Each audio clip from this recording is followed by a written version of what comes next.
साईराम सम्पूर्णमा राधे राधे भन्दै आज चाहिँ दिनको सुरुवात यसरी हुँदैछ। मेरो चाहिँ बाबाले माटो ल्याइदिनु भयो। म चाहिँ पोत्यारीमा माटो हालेर यस्तो भित्ता चिटिक्कै पारौँ भनेर आमासी भान्साको तार राखेर मिलाउनु हुँदैछ। अनि यस्तो कालो भएको थियो नि त, 1-2 महिना भएको थियो नभएको। आज सनक्कै पारौँ भनेर यो पोत्दाखेरि चाहिँ मलाई दसैँको फिल हुँदै थियो। किनभने पहिला पहिला दसैँ तिहारमा सबैले घर यसरी लिप्नुहुन्थ्यो, मैले पनि लिपेकै हो।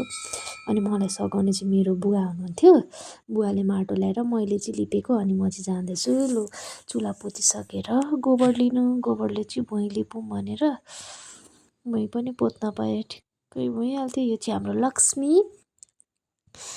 अनि गोबर लिएर गएपछि चाहिँ पानीमा मिसाएर चाहिँ चिटिक्क पारेर लिपौँ भनेको। बाक्लो गोबरले लिप्यो भने चाहिँ 2-3 दिन भए पनि सनक्कै हुन्छ नि त। अनि चाहिँ मैले लिप्नु थालेको, यति चिटिक्कै भएको छ आज चाहिँ। र धेरै टाइम लगाएर लिपेर यस्तो सनाकसिनिक बनाउनु थियो। यस्तै भयो आजको काम। मेरो हालत चाहिँ यस्तो पतला भएको छ।